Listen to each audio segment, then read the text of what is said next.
Hello and welcome to a brand new episode of that show that provides you some kind of gaming news, analysis, and stuff like that.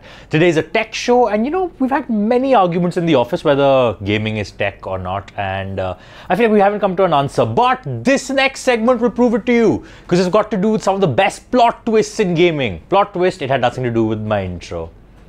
Welcome to the den.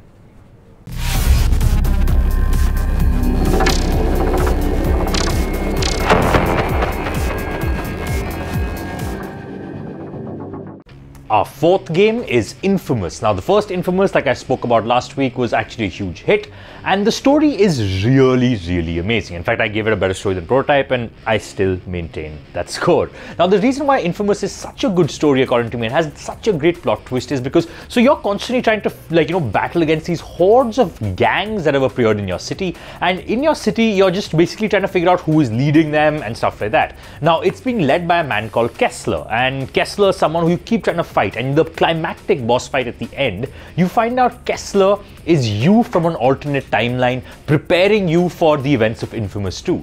And that's a really cool plot twist because it keeps you invested in a storyline and just keeps you hooked because you don't know who Kessler is. And in fact, it's hinted that Kessler is the reason why you have your powers, because when you go ahead and receive a package in the mailbox that then blows up that gives you your powers, it's sort of hinted that Kessler is the one who delivered that package. Therefore, you exist in somewhat of a time loop in different dimensions because Kessler is you from a different timeline. It's you from a timeline where your girlfriend doesn't die, and that's its whole other story. But what's really nice about a story like this is that when you have a plot twist relaying it in the end of a game that's purposely getting you hyped for the sequel, I like the way it's done this way because I still am not a huge fan of plot twists right at the end with cliffhangers because then they force you to buy the next game. But with Infamous, I actually thought it was a really good idea because it made your training seem worth it, and it almost made it seem that, okay, you have defeated yourself and now the true test comes, and that test is the Beast. So basically Kessler, who is you again from another timeline, was fleeing something called the Beast that went ahead and rampaged through the city and even killed your girlfriend and your kids. And he's trying to prepare you for that beast. So that sets up Infamous 2 really well, and that's why for me it's on number 4. So number 3 is Far Cry 3. Now for those of you that have played the game, you're probably wondering, wait, what plot twist is he talking about? I'm talking about the plot twist of Jason, your protagonist. The white, rich boy Jason who has come to holiday with his rich American friends on an island in the middle of the Pacific Ocean. And then the Jason that is now bloodthirsty, skinning animals and hopped up on painkiller meds kind of Jason. That transformation in character is so nicely done that I have to call it almost a plot twist, because the way that Far Cry 3's game and the way that the narrative functions is that you're attempting to almost get back your American life, right? Because you're trying to save your brother and your friends from, a slavery racket. And in doing so, you're trying to, almost go back home, because that's the main point of the game, to save everyone and go back to the life you lived. But Jason is somewhat doing that in this very barbaric fashion. So Jason changes as a person, and the game does it so well. Well, for example, in the beginning when you were to skin an animal, you'd hear Jason somewhat, just belching and just feeling very uncomfortable and just, talking about, oh God, so much blood, and getting very nervous. But towards the ending of the game when he's skinning an animal, he does it seamlessly, nothing, it's absolutely zilch. And that is such a well done plot device of character development that you don't even see it as a twist. But for me, it's a twist because it involves a twist with the protagonist where the game isn't telling you much. The game just saying, hey, you as a character are perhaps changing, because at the end of the game it still gives you the option of going back home or continue to stay on the island. And I stayed on the island. I was a little disappointed with that ending, and that's a story for another time. But I stayed on the island because the Jason I am, or the Jason I played as, is not the same Jason who came on the island. He has spent way too much time killing things and way too much time in the wild to understand truly what civilization in the city means. So that's why I think it's such an interesting plot twist and a plot device used so well in a game that is anyway such a great game. So yeah, on number 3 is Far Cry 3. We're already at number 3, and the way I want to do this episode was countdown style with 5, 4, 3, 2 and 1 after the break. But I have to do 2 and 1 together after the break because they might be from the same franchise, they might be iconic games, and they might be the best games with the best plot twists. Stay tuned.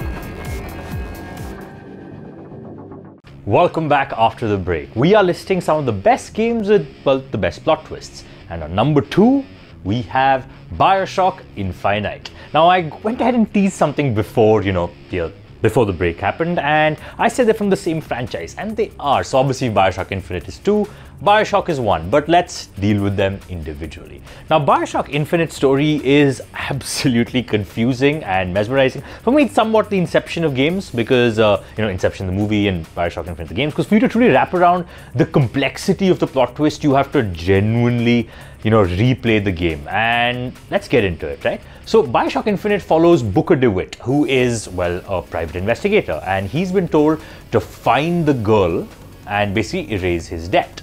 And that's how the game starts. And you make your way to a city that is in the clouds, and that city is strife with racism, like to the extent that it's comically so. And it takes place in a universe where the South lost the Civil War, but decided to secede, and with this new physics engine to float a city back into the air. Let's not get into the physics of it. But the reason why the plot twist is so well done is because you as Booker DeWitt are hunting down this girl called Elizabeth, and you're constantly trying to get her free because that's how you erase your debt. We don't even know what your debt is about. And you find out that the person you're stealing Elizabeth from is this man called Comstock. And Comstock is, at the end of the day, again, massive spoiler alert. I think I should have a spoiler alert at the start of this show, but you know what? Never mind. You are Comstock, and that is insane. The fact that you are the villain in the game, just from different timelines, and how every timeline mirrors just that. There are just various Booker DeWitts and various Elizabeths, and just Comstock and Booker DeWitt constantly fighting against each other. And the reason they're fighting against each other, because in all the timelines where Booker DeWitt becomes Comstock, he is impotent and can't have a child. And for him to have a child, he goes to the realities where he isn't Comstock and steals Booker DeWitt's child. That is insane. And think about it. Every single timeline that exists in this universe either exists in a way where they interact with each other. And that comes to fruition at the end of the game. Because at the end of the game, you are given this sort of scene of you in the river next to a church, and there's several Elizabeths, and you just see yourself and see the inevitability of what you're doing. It just seems to be stuck in a cycle. And that's why BioShock Infinite for me is number 2, but not number 1, because somebody else did this better. Now, the reason why I put BioShock 1 as my, number 1 and not BioShock Infinite, even though maybe Infinite is a better game, maybe, I don't want to get into that, that's the story for another time. But BioShock 1 did it in a way where I think every first game that comes out has an advantage. No one expected the plot twist in BioShock 1. I expected the plot twist in BioShock Infinite. Even though I couldn't guess the plot twist, I was expecting a plot twist.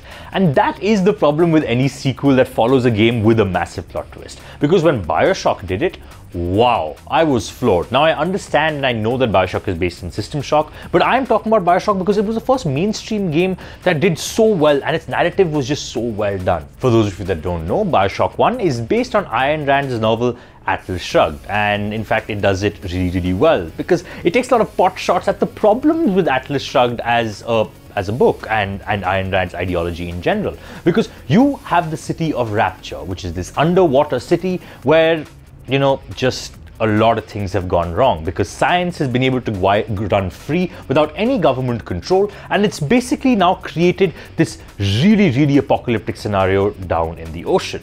You are a nameless passenger who on a flight that suddenly crash lands, and you make your way down to Rapture. Now, when you reach Rapture, you are really confronted with scenes of just massive amounts of anarchy amongst people. Everyone's trying to kill you because they are hooked on something called plasmids. Now, what plasmids are is basically give you powers of like electricity or psychokinesis and stuff like that. And they're hooked on what funds that, what fuels that plasmid, which is called Adam. Now, this might seem a bit too much, but just bear with me, because if you are an addict of Adam because you just want to get juiced up constantly, your mind slowly decays. Now, you as the protagonist go ahead and keep injecting yourself with plasmids and Adam to try and survive. And you have an ally that turns out to betray you, and just a whole host of things. But finally, it's revealed that actually you, and again, massive spoiler alert, the events of the game start with you crash landing, and it's because you yourself respond to a certain phrase, and it activates this agent in you that you can't stop your own actions. And that is would you kindly. You are a sleeper agent. So would you kindly do this? Would you kindly do that? Now the way the game starts is that you open up a letter, and on the top of the letter says would you kindly, and you do not know what the text says. So it turns out you hijacked the plane and crash landed yourself. You just don't remember this because you don't remember you constantly being a sleeper agent. Now, another thing that's really important is that the person who's helping you survive in the city of Rapture keeps using the terms would you kindly, and that is really an interesting gameplay mechanic, because in a game you anyway are just do what you're told. If there's an instruction tooltip, you just follow it. If there's a voice saying, hey, you know what, make your way there, you follow it. And Bioshock did this so well, where it used it against you. Would you kindly meet me in this room? And then you as the player would be like, of course, and you'd run to that room. But that was such an interesting plot device to be used as, hey, you are actually a sleeper agent that gets activated when you say, would you kindly? And it's absolutely amazing. I remember getting goosebumps when I literally, got to that part. I'm getting goosebumps right now while talking about it. It is an amazing game, and I genuinely think you should check out Bioshock just for the plot twist, even though you know it now. Wait, what is the function of this list then? I'm a little confused. Anyway, thank you for listening to our top 5 plot twists on The Den. We definitely love doing lists like this for you, so if you have any recommendations, please write to us on the email ID given below. We'll be back right after a short break.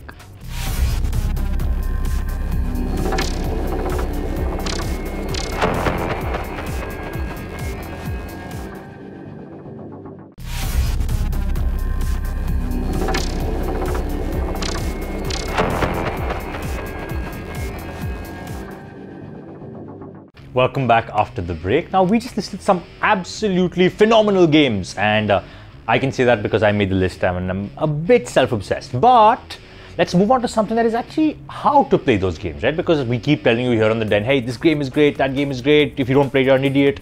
Now, we have taken that idiot role upon ourselves because we realized, hey, we haven't talked about how to play that game, what are the best ways to play that game, and we thought we'd do that today. So welcome to Den Screen Size Edition. That's right, we're going to talk about the various screens that people play on, as well as what is optimal game-wise, accessibility-wise, price-wise, just a whole host of things. So let's get started. So those of you that use double screens, by that I mean 2 screens, and you want, a nice wide angle, definitely get an HDMI output and plug it into an LG or Samsung curved monitor. Now, these curved monitors are absolutely amazing because they let you see vision really well, which is something that you really need in FPSs, right? You'd love to be able to see on a wider range of view. And when you can see it on a wider range of view, you can react better, especially with a curved monitor. So for those of you using 2 screens, definitely try the curved monitor from both LG and Samsung. Now, for those of you that are console gamers, right, because don't worry, we don't forget the consoles, we think that if you have a nice rig and a nice system,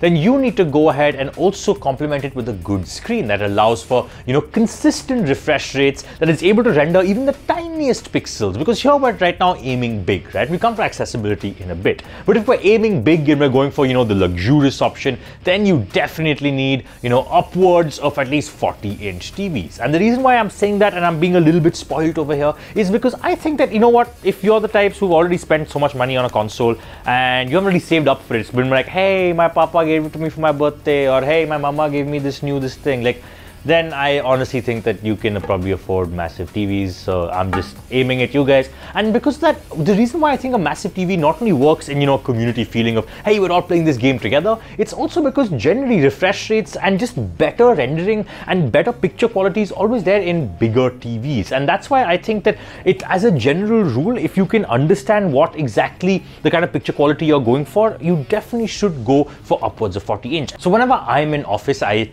definitely take the hand of Naren, my camera person behind, the camera, and we go ahead and plug in the PS4, the Xbox One into our gigantic 75-inch VU LED TV. Now, the reason why that's so fun to play on is because we attach the speakers to, the studio speakers, and then just blare our gaming. We're not allowed to do it for very long because then the news comes and says, hey, you're making too much noise, which is kind of ironic because they're the ones who make the most noise when we shoot.